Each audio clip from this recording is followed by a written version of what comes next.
پر امام معصوم فرماتے ہیں کہ خدا رحمت نازل کرے ہمارے چاہنے والوں پر۔ تو مولا سے پوچھا گیا ایسا کیوں آپ فرماتے؟ تو امام نے فرمایا جب یہ جمع ہوتے ہیں نا تو ہماری باتیں کرتے ہیں، یعنی وہ احادیث، وہ روایات، وہ دینی گفتگو، یہ جمع ہی اس لیے ہوتے ہیں کہ ہماری باتیں کریں۔ معلوم ہوا کہ ہمارے ائمہ ہم سے جو ڈیمانڈ رکھتے ہیں وہ یہ کہ جب ایک ساتھ جمع ہو تو ایک دینی گفتگو ہو، ایک دینی باتیں ہوں، چونکہ یہ دینی گفتگو اور دینی باتیں ہماری انسانیت کے راستے میں ہمیں بہت ترقی عنایت کرتے ہیں۔ شادی کا جہاں تک تعلق ہے یہ بھی ایک دینی امر ہے اور ایک دینی گفتگو ہے۔ عرض کیا کہ انسان کی خوشبختی اور بدبختی اگر صحیح طریقے سے ان مسائل سے انسان آگاہ نہ ہو، صحیح طریقے سے شریک حیات کا انتخاب نہ کرے جو اسلامی معیار اور جو اسلامی طریقہ ہے، تو یہیں سے اس کی بدبختی کا آغاز ہوتا ہے۔ لیکن وہ طریقہ، وہ سسٹم جو دین نے بتایا ہے اس کے لحاظ سے اگر چلے تو یہیں سے انسان کی سعادت اور خوشبختی کا آغاز ہوتا ہے۔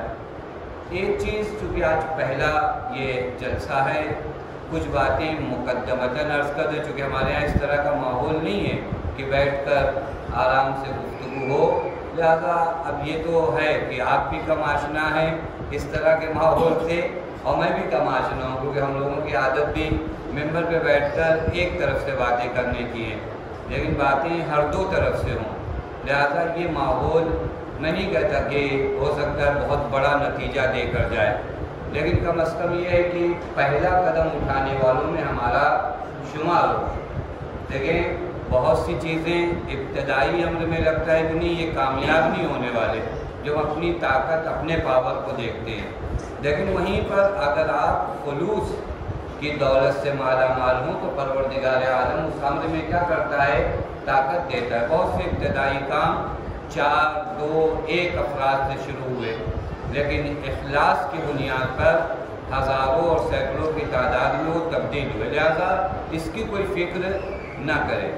اصل مسئلہ وہ جو گفتگو ہے، دیکھیں میں آغاز یہاں سے کروں آپ کی خدمت میں، چونکہ آج ہم لوگ جو جنگ چل رہی ہے لوگوں کو لگ رہا ہے کہ یہ جنگ کا زمانہ نہیں ہے، لیکن اگر آپ غور کریں تو یہ زمانہ جنگ کا زمانہ ہے، ایک ورلڈ وار ہے، لیکن یہ ورلڈ وار ظاہراً فزیکلی طور پر نہیں ہے، بلکہ یہ ورلڈ وار جو ہے نظریات کو لے کر ہے، افکار کو لے کر ہے، تھاٹس کو لے کر ہے، یہ ورلڈ وار ہی ہے۔ یعنی غرب کلچر کیا چاہتا ہے کہ آپ پر، ہم پر اپنی فکروں کو، اپنے تھاٹس کو تھوپے، اور اگر ہم نے کوئی کام نہیں کیا جنگ میں، اگر آپ خاموش رہے تو آپ بچتے نہیں ہیں، آپ یہ کہ نہیں ہم بیٹھ کر دعا کریں گے مسئلہ حل ہو جائے گا۔ اگر دعا کرنا ہوتی تو پیغمبر اکرم بھی کسی جنگ کے لیے مدینے سے باہر نہ جاتے، مسجد النبی میں بیٹھ کر دعا کرتے اور سارے مسئلے جو ہے حل ہو جاتے۔ ہم لوگوں کا کام کیا؟ وہاں سے غرب جو ہے اپنے نظریات ہمارے بچوں کی جانب، ہمارے جوانوں کی جانب بھیجے جا رہے ہیں، ہماری طرف سے کوئی عملی اقدام نہیں ہوتا۔ شادی کے مسئلے کو بھی لے کر یہی ہو رہا ہے، شادی کے مسئلے کو بھی لے کر یہی ہو رہا ہے۔ ذہنوں میں نوجوانوں کے یہ بٹھایا جا رہا ہے کہ یہ امر ازدواج، یہ امر شادی بہت ضروری کام نہیں ہے، وہ جو شہوت انسانیہ ہے اس کو انسان کہیں اور سے بھی ارضا اور خاموش کر سکتا ہے۔ کیا ضرورت ہے کہ آپ پوری ایک پلاننگ کیجئے، پوری ایک ذمہ داری اٹھائیے، ایک گھر بسائیے، اتنی زیادہ ذمہ داریاں لینے کی کیا ضرورت ہے؟ اگر شہوت نفسانیہ کو بجھانا ہے تو اس کے دوسرے راستے ہیں، اور واقعاً آج غرب اس سے دوچار ہے۔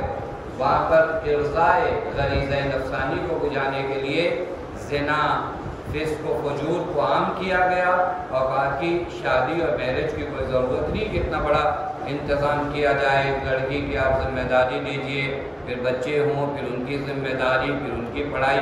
اگر کام صرف غریزہ نفسانی کو بجھانے کا ہے، اس کی پیاس بجھانا ہے، تو یہ تو بغیر شادی کے ہو سکتا ہے۔ یہ نظریہ دھیرے دھیرے جو ہے ہمارے یہاں ڈالا جا رہا ہے الحمدللہ، چونکہ یہ قوم سرکار سید الشہداء سے وابستہ ہے، منبروں کی برکت ہے، ہماری مجالس کی برکت ہے کہ وہ نظریات جو غرب کی جانب سے آتے ہیں اتنی آسانی سے ہماری قوم میں جگہ نہیں بنا پاتے، لیکن اگر ہم غافل رہے تو جگہ بن جائے گی۔ لہٰذا سب سے پہلے آج کے اس جلسے میں آپ کی خدمت میں قرآن اور احادیث معصومین علیہم الصلاۃ والسلام کی روشنی میں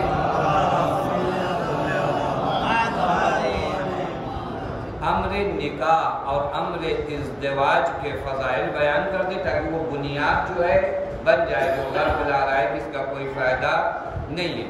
ان دنوں کوشش کی جائے گی، دیکھیں چند سوالات فقہی ہیں وہ انشاءاللہ بیان ہوں گے، اور چند سوالات جو شادی سے متعلق ہے۔ مثلا پہلا سوال اگر آپ کر سکتے ہیں کہ ہم شادی کیوں کریں، ریزن کیا ہے، شادی کرنے کے اہداف اور مقاصد کیا ہیں۔ ہر ایک کے ذہن میں کچھ نہ کچھ مقصد اور ہدف ہے، لیکن دین شادی کا کیا ہدف اور کیا مقصد بتاتا ہے۔ اگر وہ اہداف ہم آپ سمجھ گئے اور میں کسی حد تک آپ تک بیان کر سکا تو وہ جو غربی کلچر ہمیں بتاتا ہے کہ شادی کا کوئی فائدہ نہیں ہے، ہم آسانی سے زبان کا جواب نہیں عمل سے جواب دے سکتے، لیکن وہ مقاصد ہم شادی کے سمجھ جائیں کہ میں شادی کیوں کروں۔ ایک جوان کے ذہن میں سوال آنا چاہیے کہ میں شادی کیوں کروں، پھر اس کے بعد میں شادی کب کروں،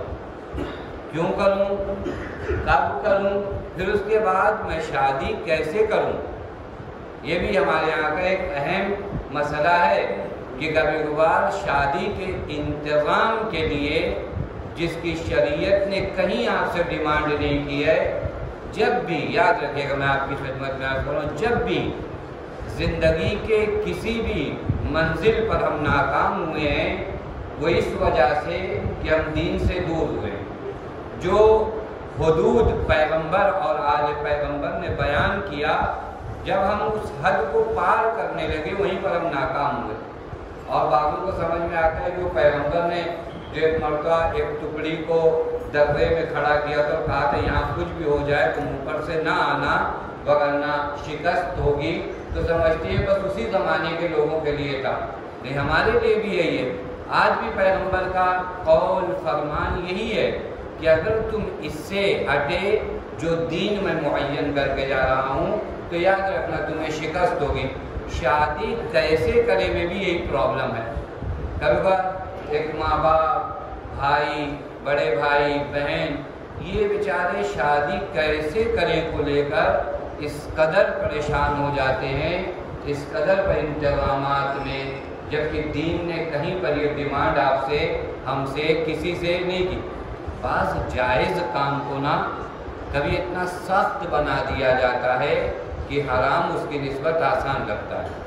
تو یہ جب آپ سخت کریں گے، معاشرہ سخت کرتا ہے، معلوم ہے ایک بہت بڑا پرابلم جو ہے معاشرے اور سماج کا ہے۔ نہیں اس طرح ہم نے اگر شادی کیا تو سماج کیا کہے گا، معاشرہ کیا کہے گا، سوسائٹی کیا کہے گی۔ اب ہو سکتا ہے وہ بیچارہ اس چکر میں ہزاروں گناہ میں مرتکب ہوا ہو، پیسہ نہ ہو تو جا کر کہیں سے سود کا پیسہ لایا ہو، اس کے بعد شادی فلاں مقررہ وقت پر کرنی تھی لیکن پیسے کا انتظام نہ ہونے کی وجہ سے 1 سال 6 مہینہ 2 سال ٹالا اس نے۔ اب معلوم ہے کہ یہ 1-2 سال جو آپ نے تاخیر کیا ہے، گناہ کو آپ نے دعوت دیا ہے، کیونکہ آپ خاموش بیٹھ سکتے ہیں، شیطان خاموش نہیں بیٹھتا۔ لہذا ہم انتظام میں لگے ہوئے ہیں شادی کے، معلوم ہوا اپنے گھر میں ہم نے گناہ کا دروازہ کھول دیا ہے۔ بس یہ بھی ایک سوال ہے کہ ہم شادی کیسے کریں، پر شادی کیوں کریں، شادی کب کریں، شادی کیسے کریں، اور پھر شادی کس سے کریں، شادی کس سے کریں۔ اسلام نے آیا ایک لڑکی کو بتایا ہے کہ جب تم شوہر کا انتخاب کرنا تو شوہر میں کیا کوالٹی دیکھنا، یا اسی طرح اسلام نے آیا ایک لڑکے کو بتایا ہے کہ جب تم لڑکی کا انتخاب کرنا اپنی شریک حیات کے لیے تو اس میں کن کوالٹی کو تم دیکھنا. اسی کو کہا جاتا ہے شادی کس سے کریں. دین نے کیا معیار بتایا؟ ہم لوگوں نے اپنے اپنے معیار جو ہے بنا رکھے ہیں، لیکن سوال یہ ہے کہ دین نے کیا معیار بتایا؟ دین نے ایک عورت کو کیا کہا کہ تم اپنے شوہر میں کیا دیکھو، اسی طرح ایک شوہر کو کیا کہا کہ تم اپنی زوجہ میں کیا دیکھو. یہ بھی ضروری ہے جس سے آگاہ ہونا ہمارے جوانوں کو، اور یہ صرف جوانوں کو نہیں بلکہ ہمارے یہاں کچھ ڈیسیزن ابھی تک الحمدللہ ماں باپ لیتے ہیں. تو پھر یہ درس جو ہے ماں باپ کے لیے بھی ضروری ہے کہ جب وہ اپنی بچی یا بچے کی شادی کرتے ہیں تو فرد مقابل میں کیا کوالٹی دیکھیں، کیسے اپنے بہو لے کر آئیں، یا اپنی بیٹی کو اگر کسی کے گھر دے رہے ہوں تو اس گھر میں کن کن چیزوں کا خیال کرنا ہے. آیا دین نے ہمیں بتایا ہے؟ نہیں بتایا. یہ 4 سوال. 5واں سوال وہ یہ کہ میں شادی شدہ زندگی، جب شادی ہو گئی تب یہ شادی شدہ زندگی بسر کیسے کروں. آپ دیکھ رہے ہیں آج معاشرے میں، چونکہ آج پہلا درس ہے لہٰذا میں تمہیداً ان باتوں کو بتا رہا ہوں کہ ایک اجمالی اور ایک ہلکا سا خاکہ بن جائے. ان دنوں ہم لوگ گفتگو کیا کرنے والے ہیں، شادی شدہ زندگی گزاروں کیسے. کیونکہ آپ دیکھتے ہیں ہمارے سماج میں بعض لوگ بڑی کامیاب زندگی گزارتے ہیں، وہیں پر بعض لوگ جن کے گھر میں ظاہری آرام آسائش سب کچھ ہے لیکن ان کے گھر میں آرام کی زندگی نہیں ہے. اسی سماج، اسی معاشرے میں ایک مرتبہ ہو سکتا ہے اس کے پاس ابتدائی طور پر پنکھا بھی صحیح نہ ہو اس کے گھر کا، لیکن وہ لوگ اپنے گھر میں بہت خوش ہیں. ہمارے گھر میں مثلاً اے سی لگی ہوئی ہے لیکن ہم اپنے گھر میں جو ہے ناخوش ہیں. کیا پرابلم ہے؟ یہ شاید، اور آپ نے چونکہ آپ جو معاشرے میں زیادہ رہتے ہیں آپ جانتے ہیں طلاق کی شرح ہماری قوم میں کافی بڑھ رہی ہے. وہ طلاق جو پہلے ہمارے یہاں بہت کم ہوتا تھا، اور واقعاً خود حدیث میں ہے کہ ابغض الحلال عند اللہ الطلاق، یعنی اللہ کے نزدیک سب سے منفور چیز جس سے خدا نفرت کرتا ہے وہ طلاق ہے. بس یہ طلاق اس معاشرے میں کیوں بڑھ رہا ہے؟ معلوم ہے کہ شادی شدہ زندگی گزارنے کا جو اسلامی سلیقہ ہے وہ ہم آپ کیا کر چکے ہیں، بھول بیٹھے. لہٰذا اس سے بھی گفتگو کیا جائے کہ ازدواجی زندگی، جب میں شادی شدہ زندگی گزاروں تو کس طرح زندگی بسر کروں، ایک دوسرے کو کیسے سمجھا جائے، دین کیا بتاتا ہے. لہٰذا یہ بھی ایک گفتگو انشاءاللہ ہوگی. آج پہلا جلسہ ہے لہٰذا آپ کی خدمت میں عرض کروں کہ قرآن کریم احادیث ائمہ میں ازدواج اور نکاح کو لے کر کس قدر تاکید کی گئی ہے. دین مبین اسلام کے احکام میں چند احکام ایسے ہوں گے جن کی تاکید دین میں بہت زیادہ دی گئی. ان میں سے ایک جو ہے شادی ہے. قرآن کریم کی جانب آئیے. قرآن کریم کی 3 آیات آج آپ کی خدمت میں پیش کرتے ہیں، اور آپ لوگوں سے بھی گزارش ہے کہ جو باتیں یہاں بیان ہوں ایسا نہیں ہے کہ یہی آخری باتیں ہیں، اس کے علاوہ اسٹڈی اور تیاری کا راستہ اور دروازہ آپ کے لیے کھلا ہے. کبھی کبھار ہمارے یہاں ہوتا ہے کہ ہم ایک جلسے میں گئے مسئلہ حل ہو گیا. نہیں، یہاں پر ظاہراً جب بھی آپ آئیں گے کوئی درس دینے ایک وقت آپ کے لیے کیا ہوگا، محدود ہوگا، اس کے بعد آپ کے پاس ٹائم نہیں ہوگا. لہذا دوسرے دنوں میں ہم جب اپنے گھر میں بیٹھے ہوں اس پہ تحقیق کریں، سوچیں، غور کریں، فکر کریں. قرآن کریم ایک مقام پر ارشاد فرماتا ہے کہ وَانْكَحُوا الْأَيَامَ مِنْكُمْ وَالصَّالِحِينَ مِنْ عِبَادِكُمْ وَإِمَائِكُمْ. قرآن حکم دے رہا ہے کیا کرو. قرآن کہتا ہے کہ جو لوگ تم میں سے شادی شدہ نہیں ہیں ان کی شادی کراؤ. قرآن کیا کہہ رہا ہے وَانْكَحُوا الْأَيَامَ مِنْكُمْ وَالصَّالِحِينَ مِنْ عِبَادِكُمْ وَإِمَائِكُمْ. اور غلام اور کنیزوں میں سے جو صالح ہیں، یعنی صالح یعنی نیک عمل انجام دینے والے، ان کی آپس میں کیا کرو، شادی کرو. پھر قرآن ایک وعدہ کر رہا ہے. واقعاً ذرا بہت دیکھیں انشاءاللہ اگر وقت رہا میں آئندہ جلسے میں آپ کی خدمت میں رکھوں. بعض لوگ جو شادی سے بھاگتے ہیں نا اس کے بھی کچھ ریزن ہیں. کہ ہم شادی نہیں کریں گے، تاخیر کریں گے؟ ایک ریزن قرآن نے اسی آیت کریمہ میں بتایا ہے۔ ہم تھوڑا قرآن میں غور تو کریں۔ قرآن کہہ رہا ہے اِن یکونوا فقراء فیغنیہم اللہ من فضلہ۔ اگر تم فقیر ہو، اکثر لوگ کس وجہ سے بھاگتے ہیں؟ ہمارے پاس کچھ ہے نہیں، ہم کیا کریں، ناداری ہے، مشکلات ہے، مالی پرابلم ہے، اس طرح کے اور بھی بہت پرابلم ہے جو میں نے نوٹ کیے۔ آج وقت نہیں ہوگا کہ ان کو بیان کروں، لیکن ایک پرابلم جو ہے فقر اور تندرستی ہے، جس سے لوگ جو ہے شادی سے بھاگتے ہیں۔ قرآن کہتا ہے اب آپ اور میرے یقین کی بات ہے۔ دیکھیے مجھے خدا کی باتوں پر کس قدر یقین ہے۔ اگر کوئی مومنین میں سے مثلا مجھ سے کہتے ہیں کہ کل آپ مجلس پڑھ دیجیے یا درس میں آئیے، ان کی بات پہ بھروسہ کر کے میں آ جاتا ہوں، مجھے یقین رہتا ہے کہ یہاں پر درس اور مجلس کا انتظام ہوگا۔ اگر مومنین کی باتوں میں سے مجھے اس قدر یقین ہوتا ہے کہ میں آ جاتا ہوں، تو یہ جو وعدہ ہے یہ خدا کا وعدہ ہے۔ خدا کہہ رہا اگر تم فقیر ہو تو پھر میں تمہیں غنی بنا دوں گا، یعنی تم گھبرانا نہیں۔ ان یکونوا فقراء یغنیہم اللہ من فضلہ، اگر تم فقیر ہو تو خدا تمہیں کیا کر دے گا، غنی بنا دے گا، بے نیاز بنا دے گا۔ اچھا کبھی کبھار کوئی اور وعدہ کرے تو پرابلم ہو سکتے ہیں کہ پتہ نہیں آج تو وعدہ انہوں نے کر لیا، اب ہو سکتا ہے موقع پہ ان کے پاس پیسہ رہے گا، یہ نہیں رہے گا۔ اگر عام انسانوں میں سے کوئی آپ سے وعدہ کرے کہ ہاں ہم آپ کو دیکھ لیں گے فلاں وقت پر آپ آ جائیے گا، ہو سکتا ہے آپ پہنچے اسی وقت پر، اس نے کہا بھائی آج ہی میں نے کسی اور کو پیسہ دے دیا، تو وہاں تو وعدہ خلافی ہو سکتی ہے، اور آپ لوگ جانتے بھی کہ ایسا ہوتا بھی ہے۔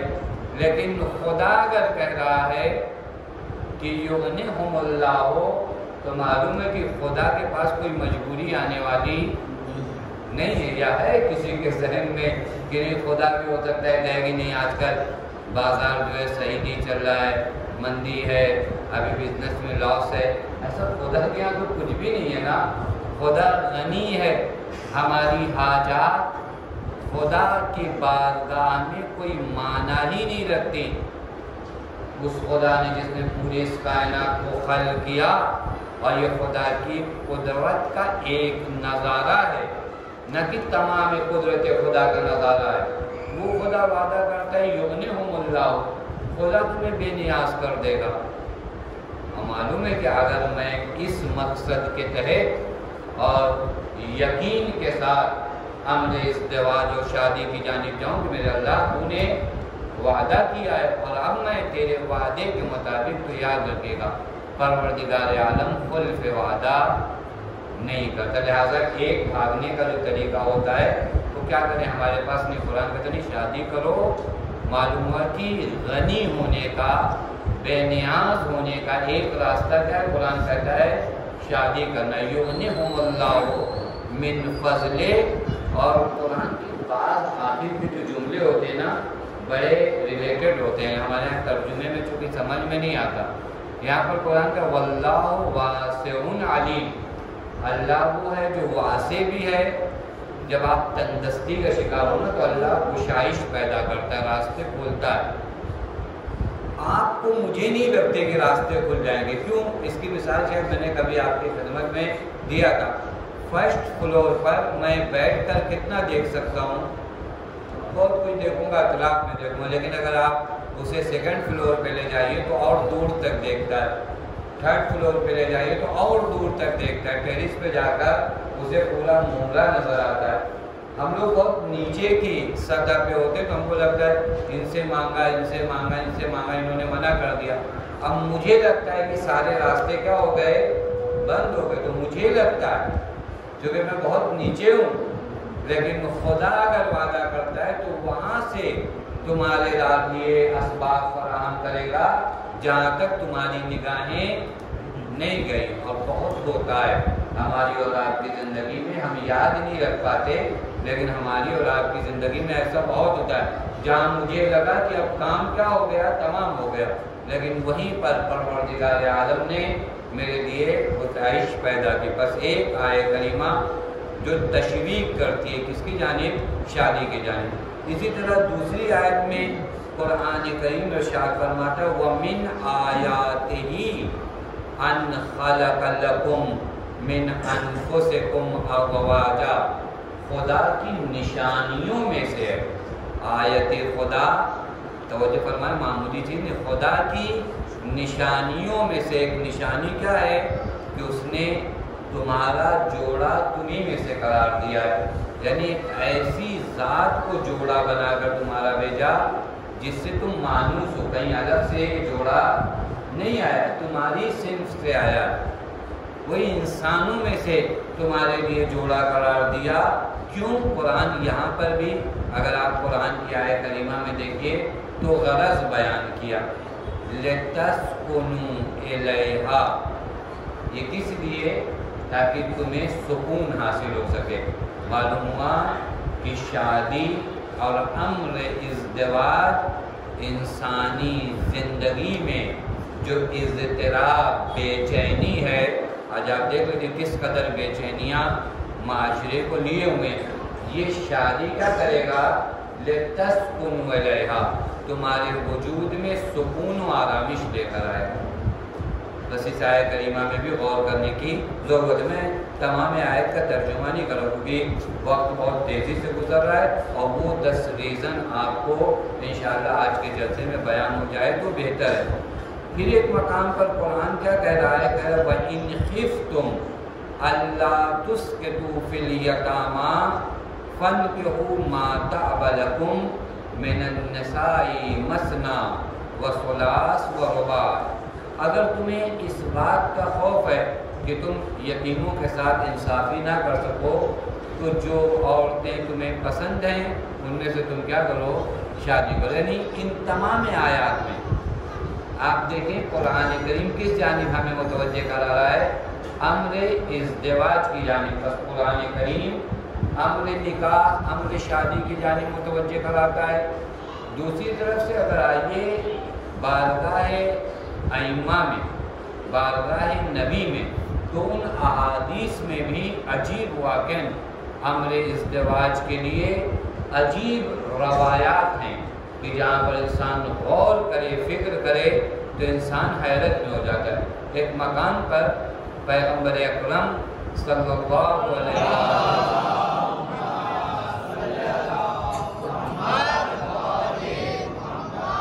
ارشاد فرماتے ہیں کہ اذا تزوج الرجل احرز نصف دینہ، بہت توجہ فرمائیے گا، پیغمبر فرماتے ہیں کہ اگر کوئی شادی کرتا ہے، نکاح کرتا ہے، تو گویا اس نے اپنا آدھا دین محفوظ کر لیا۔ معلوم ہوا کہ دین کم اس کے کہ میں شادی نہ کیے ہوئے ہوں خطرے میں۔ پیغمبر فرماتے ہیں اذا تزوج الرجل احرز نصف دینہ، آدھے دین کو اس نے کیا کر لیا ہے؟ محفوظ کر لیا ہے، اور آدھے کی نسبت کیا کرے؟ تقوی الہی اختیار کرے۔ یہاں پر بھی آپ لوگوں کی طرف سے سوال ہے، اس سے پہلے میں جواب دے دوں کہ کبھی بار یہ لگتا ہے کہ آدھا دین شادی میں ہے، تو کبھی کہیں حدیث میں آتا ہے کہ آدھا دین حیا میں ہے، کبھی آتا ہے آدھا دین دیانتداری میں ہے، تو یہ دین کا کتنا ٹکڑا ہوگا؟ یہ جو نصف دین ہی کہا جاتا ہے نا، یہ عرف کے لحاظ سے کہا ہے۔ جب کوئی امر بہت عظیم ہو، بہت مقدس ہو، تو روایات میں اس کے لیے یہ تعبیر آتی ہے کہ یہ شادی کا امر اس قدر عظیم ہے کہ سمجھ لو تمہاری دینداری کو خطرے سے بچائے گا۔ معلوم ہوا کہ بہت سے گناہ اور دین سے خارج ہونے کے جو امکانات ہیں وہ اس وقت ہیں جب میں شادی شدہ نہیں ہوں۔ اسی لیے تو پیغمبر فرمایا کہ اگر شادی کر لو تو آدھا دین کیا ہو جائے گا؟ محفوظ ہو جائے گا۔ اس کا مطلب غیر شادی شدہ زندگی میں دین سے خارج ہونے کا، دین سے دور ہونے کا امکان زیادہ ہے۔ ہر انسان، عقلمند انسان کیا کرتا ہے؟ پہلے سے ایسا سسٹم بناتا ہے کہ ہم تو اپنی بائک کو بھی لاک کر کے نکلتے ہیں کہ کہیں ایسا نہ ہو کہ بائک کھلی چھوڑ دیں تو یہ غائب ہو جائے، محفوظ کرتے ہیں نا۔ اب یہ اور بات ہے کہ کبھی کبھار چور جو ہے لاک توڑ کر بھی لے کر چلا جائے، لیکن عقل مندی کا تقاضا کیا ہے کہ آپ لاک کر کے آئیے۔ یہی حال یہاں پر بھی ہے، دین کو بھی کیا کریے، دین کی حفاظت کریے۔ بہت سے لوگوں کو آپ دیکھیے جو ایک مدت تک دین کے اندر رہتے ہیں، دیندار رہتے ہیں، لیکن ایک پیر بگڑ جاتے ہیں۔ کیوں؟ چونکہ دین ایک سرمایہ ہے، اس سرمایہ کو حاصل کرنے میں جتنی محنت کرنا چاہیے، اس سرمایہ کو بچانے میں بھی اتنی محنت کرنی چاہیے۔ ہمارے یہاں حاصل کرنے کا تھوڑا جذبہ ہے الحمدللہ، لیکن بچانے والا جو مرحلہ ہے نا وہ کم ہے۔ ہم احادیث سنتے ہیں تو یہ کیا کہ آپ نے دین حاصل کیا، خوب عمل اور پریکٹس کے ذریعے آپ کیا کرو، اس دین کو محفوظ کرو، وہاں پر آ کر ہم جو ہے فیل ہوتے ہیں۔ ورنہ دین کے حصول کا جو ذرائع اور جو ذریعے ہمارے یہاں ہیں، کسی بھی قوم کے پاس وہ ذریعے نہیں موجود ہے۔ 2 مہینہ 8 دن تک عزاداری سید الشہداء سراسر دین کی دولت آپ کو بانٹ کر جاتی ہے۔ یہ اور بات ہے کہ پھر اس سرمایے کو، اس دولت کو ہم کیا کرتے ہیں، بچا نہیں پاتے۔ ہم عام زندگی میں دوبارہ اس طرح چلے جاتے ہیں اور پھر یہ دین ہمارا پورا کیا ہو جاتا ہے، نابود ہو جاتا ہے۔ پیغمبر فرماتے ہیں دین کو محفوظ کرنے کا ایک راستہ کیا ہے، شادی کرنا ہے۔ چونکہ بہت سے گناہ یاد رکھے گا، کیونکہ پیغمبر کا قول ہے، پیغمبر کا قول یعنی خدا کا قول، چونکہ وَمَا يَنطِقُ عَنِ الْهَوَىٰ إِنْ هُوَ إِلَّا وَحْيٌ يُوحَىٰ، یہ اپنی جانب سے کلام نہیں کرتے، جو خدا نے کہا ہے وہی بیان کرتے ہیں۔ اور خدا خوب جانتا ہے کہ انسان کو خطرہ کہاں ہے اور انسان کو خطرہ کہاں نہیں ہے۔ یہ جو شہوت نفسانیہ ہے نا، اللہ تعالیٰ نے 3 شہوتیں ہیں جن کو کنٹرول کرنا بہت ضروری ہے۔ ایک شہوت وہمیہ ہے، ایک شہوت غضبیہ ہے۔ شہوت غضبیہ سمجھانا بہت آتا ہے، وہی جو غصہ آتا ہے آپ کو، وہ ایک غصے سے نفرت۔ شہوت غضبیہ کا بھی ہونا ضروری ہے۔ یاد رکھیں جو شہوتیں اللہ نے ہمیں آپ کو دی ہے نا، ان کو نابود نہ کریے، بس ان شہوتوں کو کنٹرول میں رکھیے۔ کچھ لوگ کیا ہوتے ہیں ان کو نابود کریں، ان کو غصہ آتا ہی نہیں، غصہ نہ آنا بھی بیماری۔ آپ کہیں عجیب بات کریں، مگر اگر کہیں غلط ہو رہا ہو، آپ کو غصہ نہ آئے تو آپ اپنا علاج کراؤ۔ یہ آپ نہیں سوچو کہ نہیں مجھے تو غصہ نہیں آ رہا ہے، فلاں یتیم کا مال لوگ لوٹ کر کھا جا رہے ہیں، فلاں یتیم کو کسی نے دھکا دے دیا، ایک بوڑھے انسان کو کسی نے گٹر میں گرا دیا، مجھے تو غصہ نہیں آیا وہاں پہ، تو وہ آپ اپنا علاج کراؤ، آپ بیمار ہو۔ آپ کو اگر ظلم دیکھ کر غصہ نہ آئے، ظلم دیکھ کر آپ کے وجود میں نفرت نہ آئے، تو آپ کو مجھ کو علاج کی ضرورت ہے۔ سرکار سید الشہداء نے نہیں فرمایا الا ترون الی الحق لا یعمل بہ والی الباطل لا یقنع عنہ، یعنی سید الشہداء فرمایا تمہیں غصہ کیوں نہیں آ رہا ہے؟ دیکھو حق پر عمل نہیں ہو رہا ہے، باطل سے روکا نہیں جا رہا ہے، اس حکومت یزیدی میں سنت پیغمبر کو پامال کیا جا رہا ہے، تم کیسے مسلمان ہو کہ تمہیں غصہ نہیں آ رہا ہے؟ بس قوت غضبیہ کا ہونا بھی کیا ہے، ضروری ہے۔ ہم دشمنان اہل بیت سے نفرت کہاں سے کرتے ہیں؟ اسی قوت غضبیہ کے ذریعے کرتے ہیں۔ ہمیں معلوم ہے وہ ظالم ہے، لہذا ان سے نفرت نہ ہو تو ہم کو اپنا علاج کرانا چاہیے۔ مجھے دشمنان اہل بیت سے نفرت کیوں نہیں ہے؟ ہونا چاہیے۔ تو قوت غضبیہ کا ہونا بھی ضروری ہے، لیکن کنٹرول۔ اسی طرح قوت شہویہ ہے، غریزہ جنسی کی جو شہوت ہے یہ بھی خدا نے رکھی ہے۔ بس دین نے کبھی نہیں کہا کہ آپ روحانیت اختیار کرو، آپ جنگل میں چلے جاؤ، آپ پہاڑوں میں چلے جاؤ۔ دین اس سے منع کرتا ہے، روحانیت کا دین کبھی قائل نہیں ہے۔ حتیٰ بعضوں نے آ کر امام محمد باقر علیہ السلام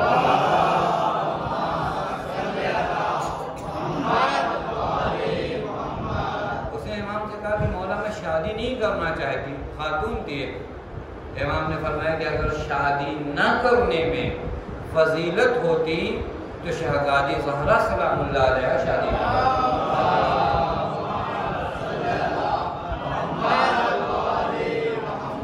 کیونکہ منزل کمال، منزل عروج پر شہزادی غازی سلام اللہ جتنے فضائل تمام کی انتہا ذات زہرا میں ہے، لہذا وہ ذات اگر عمل ازدواج سے منسلک ہو رہی تو معلوم ہے کہ شادی کرنے میں فضیلت ہے۔ لہذا اس قوت شہویہ جو آپ کے ہمارے وجود میں ہے، اسے کنٹرول کرنے کا بہترین راستہ کیا ہے؟ شادی ہے۔ لہذا پیغمبر فرماتے ہیں کہ اگر کوئی یہاں پر آئے اور شادی کر لے تو ہوتا کیا ہے؟ ہوگا یہ کہ اس نے اپنے آدھے دین کو کیا کر دیا؟ محفوظ کر دیا۔ اس کے علاوہ ایک حدیث میں پیغمبر فرماتے ہیں کہ یفتح ابواب السماء بالرحمت فی اربعۃ مواضع، 4 وہ جگہیں ہیں جہاں پر آسمان کی رحمتوں کے دروازے کھلتے ہیں۔ کتنا مقدس امر ہے۔ ہمارے یہاں کبھی کبھار شادی کا مطلب سمجھتے ہیں کہ ایک دم بے دینی، لہذا شادی میں سب کچھ ہوگا دین کے علاوہ۔ تو مولانا نے شروع میں جو حدیث قصہ اور نکاح پڑھا بس وہی تقدیم تھا، اس کے بعد جو ہے اب ہم ہیں اور شادی ہے اور حال ہے اور نامحرم ہے۔ یہ جو ہے عجیب ہے، واقعی شادی کو دین کتنا مقدس امر بتا رہا ہے۔ پیغمبر فرماتے 4 جگہیں ایسی ہیں جہاں پر رحمتوں کے دروازے کھلتے ہیں۔ 4 جگہیں، ان کو یاد کریے، وہ 4 جگہیں جہاں پر رحمتوں کے دروازے کھلتے ہیں۔ پیغمبر فرماتے کون کون سی جگہیں؟ اب رحمتوں کے دروازے کھلتے تو یعنی وہ دعا کا مقام ہے۔ جب ابواب السماء کھلے نا تو وہاں پر ہمیں اور آپ کو کیا کرنا چاہیے؟ دعا کرنا چاہیے۔ پیغمبر فرماتے اندا نزول المطر، جب آسمان سے بارش نازل ہو رہی ہے یہ دعا کا مقام ہے، یہاں پر رحمت کا دروازہ کیا ہے؟ کھلا۔ یہ پہلا۔ پھر اس کے بعد وَإِنْدَا، یہ ہمارے جوانوں کے لیے، وَإِنْدَا نَظَرِ الْوَلَدِ فِي وَجْهِ الْوَلَدَيْنِ والدین، جب ایک بچہ یا بچی اپنے ماں باپ کی جانب نگاہ کرتا ہے یا کرتی ہے، یعنی جب ایک اولاد اپنے والدین کی جانب نگاہ کرتی ہے، یہ کون سا مقام ہے؟ آسمان کی رحمت کے دروازے کیا ہیں؟ کھلے ہوئے ہوتے ہیں۔ یعنی معلوم ہے کہ بہت مقدس مقام ہے کہ جب ایک بیٹا یا بیٹی اپنے ماں باپ کو کیا کریں؟ دیکھیں۔ اس وقت خدا کی رحمتیں نازل ہوتی ہیں، بے پایان نعمتیں، یعنی رحمتوں کا دروازہ کھل جاتا ہے جب ایک اولاد اپنے ماں باپ کی جانب کیا کرے؟ نگاہ کرے۔ اب یہاں پر توجہ کی ضرورت ہے کہ آیا ہمارے سماج و معاشرے میں یہ ہے؟ مجھ جیسے نالائق بیٹے کو کبھی فرصت ملتی ہے کہ اپنے ماں باپ کو آ کر دیکھوں، ان کے حال و احوال پوچھوں؟ یعنی میں اس قدر مشغول ہو گیا ہوں دنیا کے لہو و لعب میں کہ جن ماں باپ نے میرے لیے اپنی ساری زندگی قربان کر دی، آج میرے پاس آدھا گھنٹہ، 5 منٹ، 15 منٹ ان کو دینے کے لیے نہیں ہے۔ اور خدا نخواستہ اگر کبھی بیٹھ گئے تو ہزاروں احسان جگا کے جاتے ماں باپ کے پاس کہ آدھا گھنٹہ بھی آپ کے پاس بیٹھے تھے، ہمارا وہاں اتنا نقصان ہو گیا، ہمارا وہ دوست لیٹ کر رہا تھا، ہمیں وہاں پارٹی میں جانا تھا، یہ کرنا تھا۔ یہ ماں باپ کو احسان جتاتے ہیں۔ اگر ماں باپ نے احسان گنوانے شروع کر دیے نا تو آپ شمارش بھی نہیں کر سکتے۔ لہذا دوسرا مقام ہوا ہے وَإِنْدَا فَتْحِ بَابِ الْكَعْبَةِ، اور پھر پیغمبر فرماتے ہیں کہ جب خانہ کعبہ کا دروازہ کھلتا ہے تو آسمان سے رحمت کا جو دروازہ 3 ہو گئے۔ چوتھی چیز وَإِنْدَ النِّكَاحِ، جب نکاح ہوتا ہے، جب نکاح ہوتا ہے تو رحمت کا دروازہ کیا ہے؟ کھلتا ہے۔ معلوم مقدس امر ہے نا۔ بس جس وقت ہم ایک شادی میں جا رہے ہوں، ایک نکاح میں جا رہے ہوں، وہ دعا کا مقام ہے، نہ وہ بے حیائی کا مقام ہے۔ بے غیرتی کی جگہ نہیں ہے، وہاں دین کو چھوڑنے کی جگہ نہیں ہے، وہاں خدا سے اتصال کرنے کی جگہ ہے جہاں پر خدا کی رحمتیں نازل ہو رہی ہیں۔ پھر ایک مقام پر صادق اعلی محمد امام جعفر صادق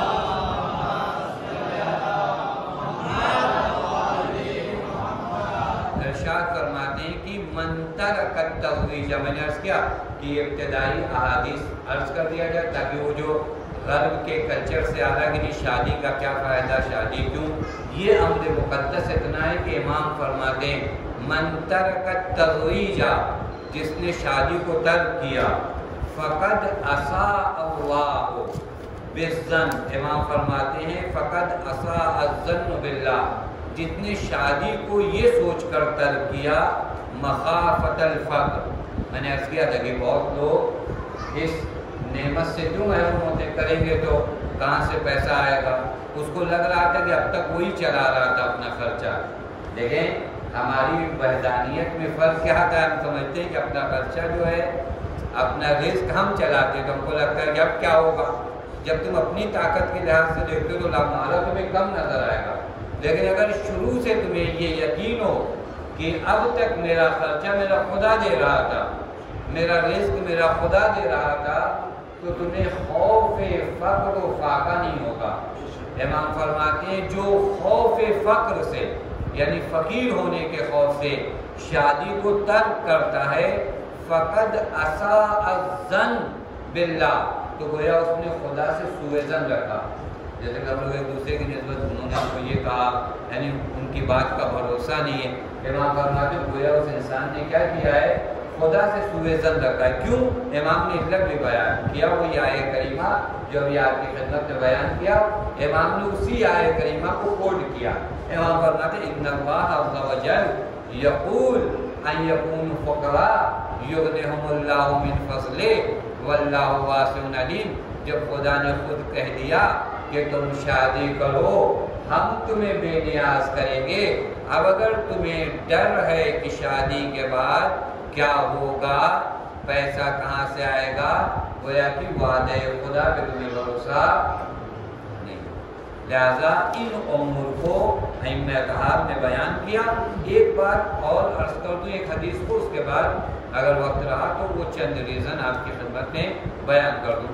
دیکھیے بعض اوقات ہمیں لگتا ہے کہ ابھی یہاں پر ایک مسجد یا امام بارگاہ میں کوئی کام ہو رہا ہے کہ یہاں پر مدد کرنے کا ثواب ہے، بالکل ثواب ہے، اگر آپ 2 روپیہ 5 روپیہ یا کچھ نہیں تو مسجد کبھی پر ہمارے یہاں تھوڑا سا محدود ہو گیا ثواب نا، ہم نے کہا کہ اگر ہم نے چندہ دیا تو ثواب ہے، اگر اس کے علاوہ نہیں، بہت معمولی چیزوں پہ خدا ثواب دیتا ہے۔ معلوم ہے اگر امام بارگاہ کے باہر یہ چپلیں جو بکھری ہوئی ہیں نا، میں اسے صحیح کر دوں تو اس کا بھی ثواب ہے، یہ بھی مدد ہے مسجد کی، یا اگر آنے سے پہلے یہ چٹائیاں یہ جو فرش بچھے ہوتے ہیں اس کو میں صاف کر دوں، میں انتظار نہیں کروں کہ مؤذن صاف کریں یا جن کی ذمہ داری ہے جو کمیٹی میں ہو وہ صاف نہیں، اگر میں نے صاف کر دیا یہ بھی ثواب ہے۔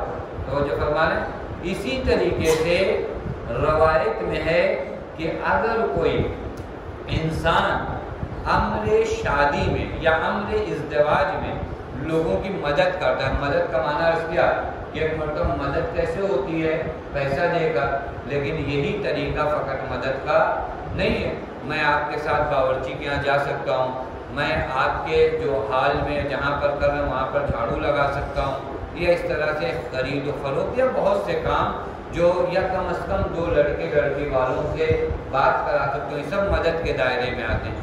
پیغمبر فرماتے ہیں، اتنی امام صادق کا یہ ارشاد ہے کہ من زوج اعزبا کان ممن ینظر اللہ عز وجل الیہ یوم القیامہ۔ ایک بات آپ کی خدمت میں واضح کر دوں کہ قیامت بڑا سخت دن ہے، قیامت میں آج بھی ہم سب نظر کرم پروردگار عالم کے محتاج ہیں، لیکن روز قیامت معلوم ہے ہم میں سے ہر ایک چاہے گا اے کاش خدا ہماری جانب نظر کرم کرے، چونکہ غربت کا دن ہے نا، ہمارے اعمال جیسے ہم کو پتہ ہی ہے، وہاں پر سوانح پہ سورج ہوگا اور اس کے بعد کھڑا ہونا اعمال کا حساب، وہاں پر ہر ایک کی کیا خواہش ہوگی کہ خدا اس کی جانب نگاہ کرے۔ امام فرماتے ہیں اگر کوئی کسی غیر شادی شدہ انسان کی شادی کراتا ہے تو کل قیامت میں اس انسان کی جانب اللہ نگاہ کرم کرے گا۔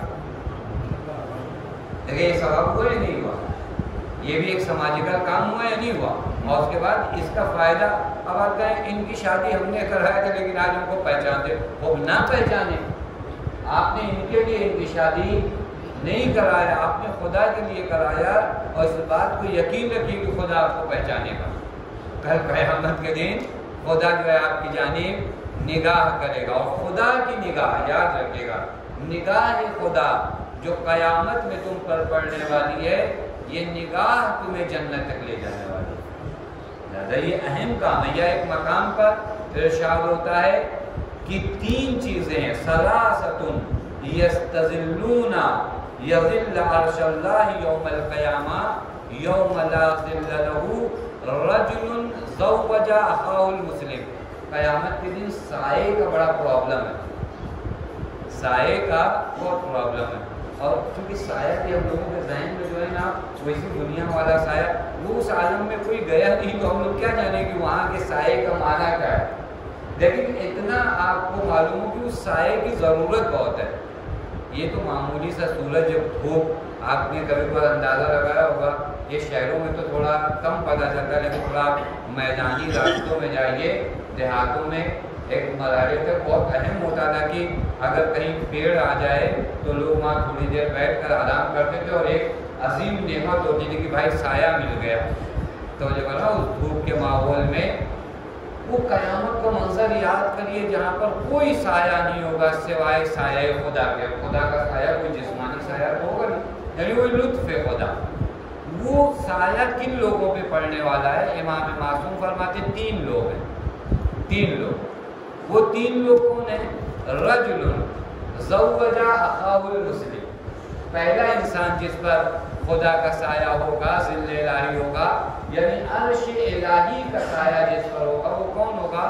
وہ انسان جو اپنے بھائی کی شادی کراتا ہے، غیر شادی شدہ ہے۔ چند اسباب میں آسان طریقہ آپ کو بتاؤں، مثلا اگر میں فقیر ہوں، پیسہ نہیں دے سکتا، تو اس کو اچھا مشورہ دے سکتا ہوں، مطلب وہ اپنی شادی کو کاؤنٹ کیے ہوئے کہ 4 لاکھ ہوگا تو میں شادی کروں گا، نہیں تو معاشرہ اور سوسائٹی کیا کہے گا، اور یہ وہ آپ لوگ سب مجھ سے بہتر جانتے کہ بیچارے 1 لاکھ 1.5 لاکھ لیے پچھتا رہے ہیں، کیا ہو جائے اور ہو جائے۔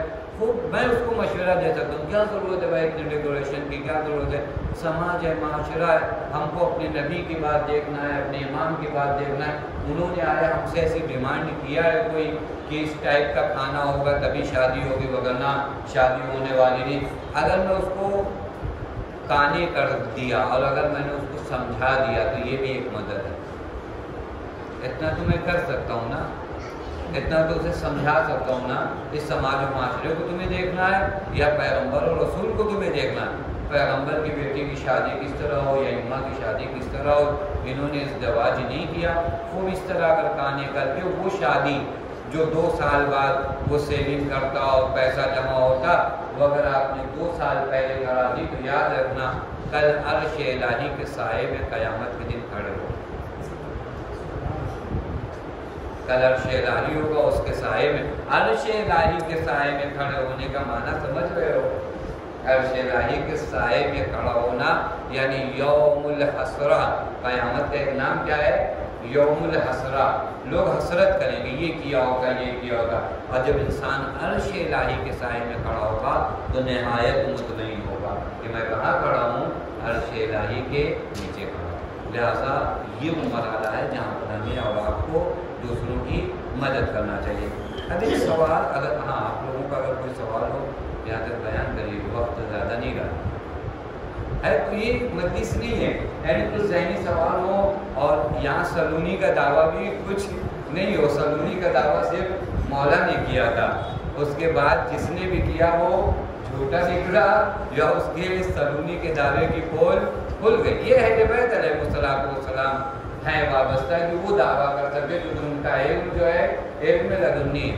ہم لوگ جیسے لوگ جو کہیں سے پڑھ کے آتے ہیں کچھ باتیں آپ کو شیئر کرتے ہیں، بس اس سے زیادہ نہیں، اور یہ تو درس ہے۔ یہاں پر اگر کسی کے ذہن میں کوئی سوال ہو تو وہ سوال بیان کرے، کوئی مشکل نہیں ہے، اور تھوڑا سا فری ہونے کی ضرورت ہے، کیونکہ شاید فری نہیں ہے آپ لوگ اس وجہ سے سوال نہیں ہے، لیکن سوال عموماً ذہن میں ہوتے ہیں۔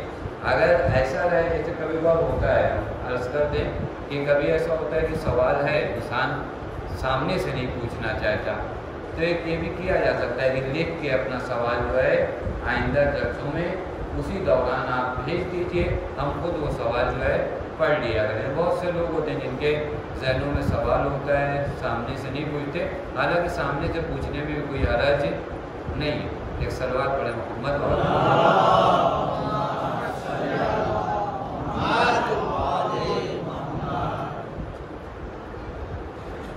نہیں ہے کوئی سوال نا؟ جی جی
ان کا سوال ہم آپ کا سوال کر کے دوہرا دیتے ہیں گاؤں لوگ سنیں.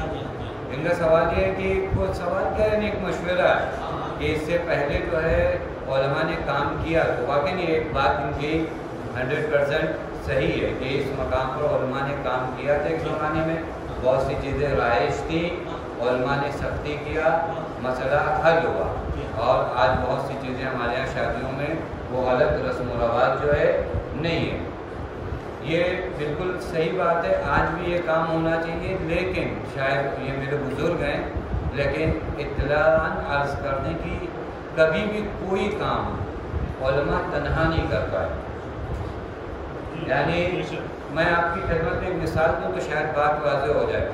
آپ نے سوئی دیکھا ہے, سوئی سب نے دیکھا. سوئی دکھتی کا میں اگر نہ دکھے تو خطرناک ہے, صحیح ہے, نہ دکھے سوئی تو بہت خطرناک ہے.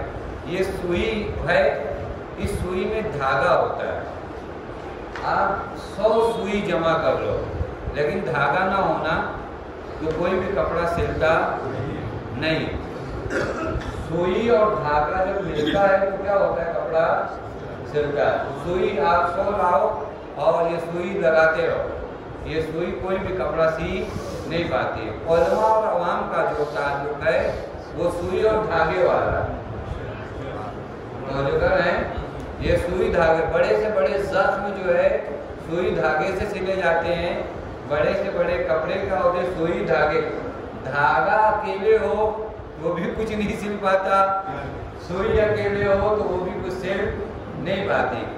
یہ دھاگا جب سوئی کے ساتھ مل جائے نا تو بہت سے بڑے بڑے چیزیں جو ہے کیا ہوتی ہیں, مسئلے حل ہو جاتی ہیں. یہی تعلق جو ہے علماء اور عوام کا ہے کہ یہ لوگ مل کے اگر کوئی کام کرنا چاہیں تو بڑے سے مسئلے حل کیے جا سکتے ہیں. اور یہ بھی مسئلہ جو ہے انہیں چیز مظالم کے کہنے کا مقصد بھی یہ بات چیزیں ہم لوگوں کو معلوم ہے. ایک کام کیا کیا ہے لوگوں نے, ویلیوز ہم ایسا دیکھنے لگے جیسا وہ دکھانا چاہتے ہیں.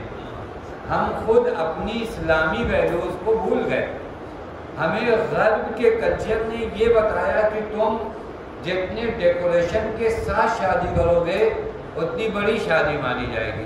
اب مجھے انصاف سے بتاؤ, جو بہت ہائی لیول کے ہال میں شادی ہوتی ہے وہاں نکاح کوئی دوسرا ہوتا ہے, وہی سیگے پڑے جاتے ہیں.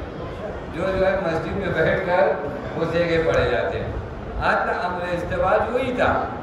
اور عرض کرنے کا مطلب یعنی کہنے کا مطلب یہ نہیں کہ بعض لوگ کہتے ہیں کہ بعض خواہشیں ہیں وہ اپنی جگہ پر پابڑ جائے, لیکن یہ سماجیکل نہ بننے دیجیے. کیا ہوتا ہے کبھی پر سماجیکل بننے, یہ غریب آدمی بھی پھر کیا کرتا ہے, کوشش کرتا ہے, پھر وہ نہیں کر پاتا تو بہت سے گناہ آتے. بعض چیزوں کے سائیڈ ایفیکٹ ہوتے ہیں نا, جیسے دواؤں کے سائیڈ ایفیکٹ ہوتے ہیں, اسی طرح ان چیزوں کے سائیڈ ایفیکٹ ہوتے ہیں.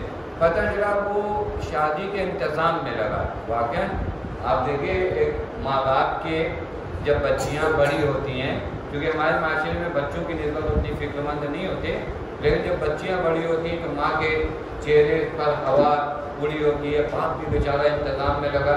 کیا کیا بھائی؟ آپ نے ایک آسان کام کو خود سخت کیا. دین نے آپ سے سخت کروایا تھا، معاشرے نے اس کو کیا کرایا؟ احسن تو سخت کرایا.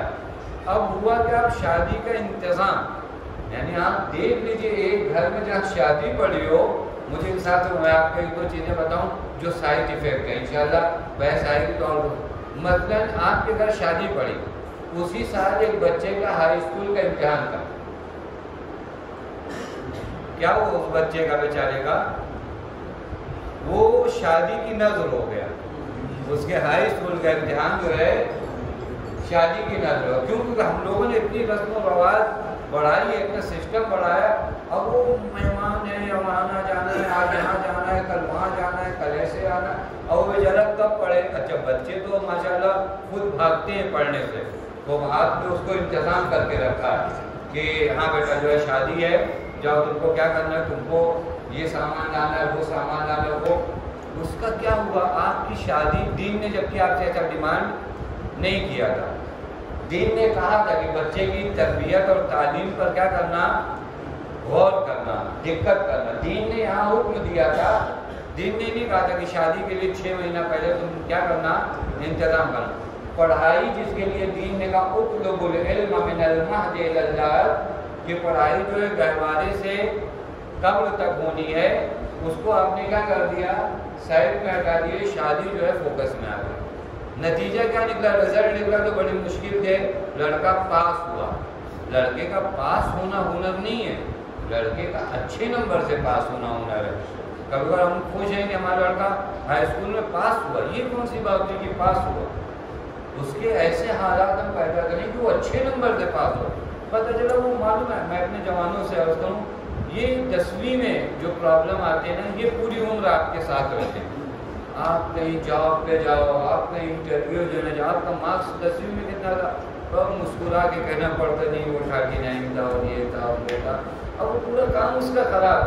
کسی اچھے کالج میں ایڈمیشن جانے جا، وہاں سے بھی شرمندہ وہ اپنی جو ہے دعا کرتا ہے کہ کوئی میری سرٹیفکیٹ نہ مانگ لے. کیوں ایسا اتنی شرمندگی کا شکار؟ تو ہمارے گھر میں شادی پڑ گئی تھی، یہ ہو گیا تو وہ کیا تھا. معلوم کہ ہم نے ہماری رسموں نے غلط چیزیں بہت رائج کیا. پھر اقتصادی طور پہ بھی، اکنامی طور پہ بھی، ایک شادی کا معنی کیا ہوتا ہے؟ خوشی. خوب یہ کیسی خوشی ہے جس نے گھر کو 2 سال پیچھے کر دیا، پورے گھر کی اکنامی بگاڑ کے رکھ دیا. پتہ میں نے 5 لاکھ کہیں سے قرض لیا اور مجھے معلوم ہے کہ میرے بچے یا میں جتنا کماتا ہوں ملا کے جو ہے میرے گھر کا خرچہ نہیں ہو پاتا. اب وہ 5 لاکھ دینے کے لیے، اب دیکھیں یہ پرابلم کہاں سے آتا ہے. یعنی کبھی کبھار اس چیزوں کو ہم غور نہیں کرتے. یہ آپ کو روحانی طور پہ بھی کمزور کرتے، جسمانی طور پہ بھی کمزور کرتے. پتہ چلا آپ پیسے کو لے کے 5 لاکھ آپ کو وہاں بھرنا ہے، یہ کرنا ہے. اب آپ جسمانی طور پہ کیا ہو رہے ہو؟ کمزور ہوتے جا رہے ہو. آپ کو یہ بیماری، یہ بیماری. روحانی طور پہ بھی آپ کا دل جو ہے نمازوں میں، روزوں میں، چونکہ روحانی طور میں بھی آپ کے اندر ایک اطمینان اور آرام آپ کو بہت ضروری ہے. آرام، روحانی آرام. یہ روحانی آرام نہ ہونا تو نہ آپ کو نماز میں مزہ ملے گا اور نہ گھر میں آپ کو مزہ ملے گا، نہ آپ نوکری میں مزہ پاؤ گے، نہ آپ کام کرو. بس دیکھیں ایک چیز کو ہم نے، میں نے عرض کے ابتدا میں، جہاں پر بھی ہم دین سے آگے بڑھے گا وہاں ہم نے ایک دھوکہ کھایا، وہاں ہم کو نقصان. اور یہ رسم آج جو ہے یعنی اس قدر یہ رسم بڑھ گئی ہے کہ بیماریوں کا سبب بنے. روحانی اور جسمانی اور ذہنی بیماریاں ہر ایک لحاظ سے. وگرنہ آج آپ کے 100 سال پہلے جائیے تو شادی ایک عام چیز تھی. 2 رشتے ہوئے، کچھ لوگ بیٹھے، اب زوال ہوا، بات ختم ہو. لہٰذا اس طرف ہم آپ تھوڑا کوشش کریں. یہ نہیں ہوگا کہ آج کر کے، اور اصلاح کرنے والوں سے تو ہم 1000 مرتبہ ریکویسٹ کرتے ہیں کہ اصلاح جو ہے معاشرے میں حاکم بن کے مت کریے. معاشرے میں اصلاح کرنا ہے تو ہمدرد بن کے کریے. ہم لوگوں کے لوگ جو اصلاح کرنے والے ہوتے ہیں جو حاکم بن کے، میں ایسا کہہ رہا ہوں، ایسا کر، یہ اصلاح کا طریقہ نہیں ہے. اصلاح اور معاشرے کو صحیح کرنے کا طریقہ ہمدرد بن کر ہے، جو پیغمبر کا طریقہ کا کہ پیغمبر کو قرآن کہہ رہا ہے کہ آپ نرم دل ہو تو یہ لوگ آپ کے پاس جمع ہیں، اگر آپ سخت دل ہوتے تو یہ لوگ آپ کے پاس سے بھاگ جاتے۔ تو یہ ایک طریقہ ہے۔ انشاءاللہ یہ پہلا جلسہ تھا، اور آپ لوگوں کی طرف سے بھی اگر کوئی نظریات ہوں، باتیں ہوں کہ اس موضوع میں اور کچھ باتیں ہو سکتی ہیں تو سب کے لیے جو ہے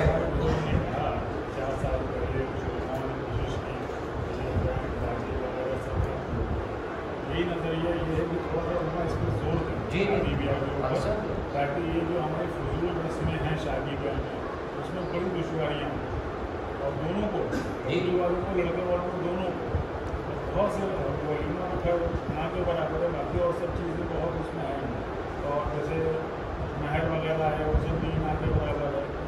میرے آدمی کو جانتے بھی نہیں کیا ہوتی ہے، اور 14,000 روپئے ہوگی اور بہت سی چیزیں ہیں، تو یہ علماء اس چیز پہ زیادہ زور دیں تو انشاءاللہ یہ بھی ختم ہوگی۔ جی یہی مطلب تھا۔ انشاءاللہ جو ہے وہی عرض کیا کہ ہر دو طرف سے کام کیا جائے، عملی طور پہ کام، پہلے تو ان مسائل سے آگاہ ہوں خود اس عمل سے کہ معلوم ہے بعض چیزیں کہ ہم نہیں جانتے کہ ہم شادی کیوں کر رہے ہیں، شادی کیوں کر رہے ہیں، یہ اگر سوال واضح ہو جائے نا تو پھر اس میں ہم جانتے ہیں اس میں کیا ہوتا ہے، اگر جو معاشرہ کا مسئلہ ہے یہ بہت بڑا مسئلہ ہے، وہ بالکل سمجھنے کے لیے تیار نہیں، اور پھر وہ سفید نہ لگے، وہ کالا نہ لگے، تو یہ نہ لگے، اس میں اتنے مسائل ہیں کہ انسان کا منظر رکھتا ہے جو گھر کا ذمہ دار اس کو کیا کرے، ہاں وہ ذہنی فشار ہے، بڑی اس میں زحمتیں ہیں، کیسے کیسے لڑکی رخصت ہوتی وہی کرتا ہے، اور اس کے بعد پھر لڑکے والوں کا تقاضا ہے وہ والا، تو یہ چاہتے ہیں کہ علماء اس چیز پہ زیادہ ضرورت ہے تاکہ شاید کچھ لوگوں کو دھیرے دھیرے جیسے آج سے 40-50 سال پہلے بیٹھ بازے وغیرہ قوالیاں وہ تو علماء نے بھی کہیں پڑھنا شروع کیا، بالکل جاتے لڑنے دھیرے دھیرے دھیرے کنٹرول میں ان شاء اللہ یہ آ جائے گا ان شاء اللہ۔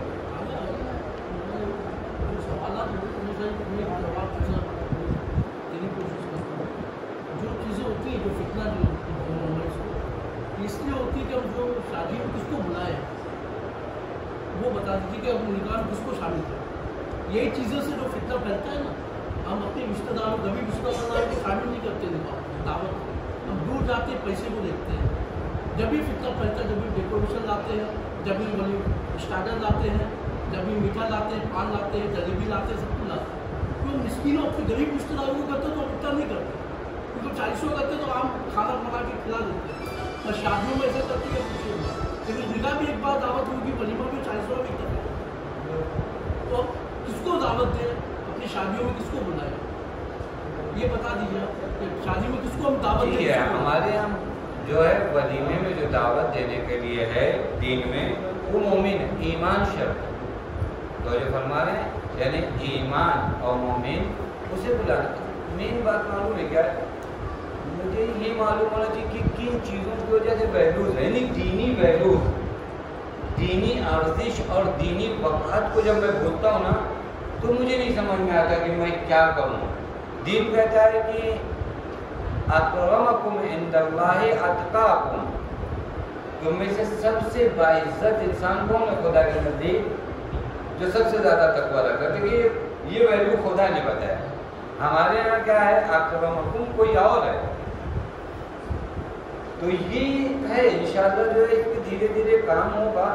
عرض کیا کہ ہم لوگوں کو یہاں پہ جو اس درس کا ایک ہدف ہے وہ یہ کہ ان مسائل سے آگاہ کیا جائے، اور پھر یہ معاشرے کو، یہ تو میں نے یعنی آپ کی خدمت میں عرض کیا کہ یہ ایک ضمنی موضوع ہے جس پہ تقریر کا کام نہیں ہے، اس پہ جو ہے عملی کام ہے، جو ہم لوگوں کا کام ابھی یہاں پہ تقریر والا وہ یہ کہ ان مسائل سے آگاہ کیا جائے، وگرنہ پھر بہت سے کام سیمینار کے ذریعے حل نہیں ہوتے، وہ عملی میدان میں آپ کو ہم کو کیا کرنا پڑے گا، آگے کھڑا ہونا پڑے گا۔ صلی اللہ محمد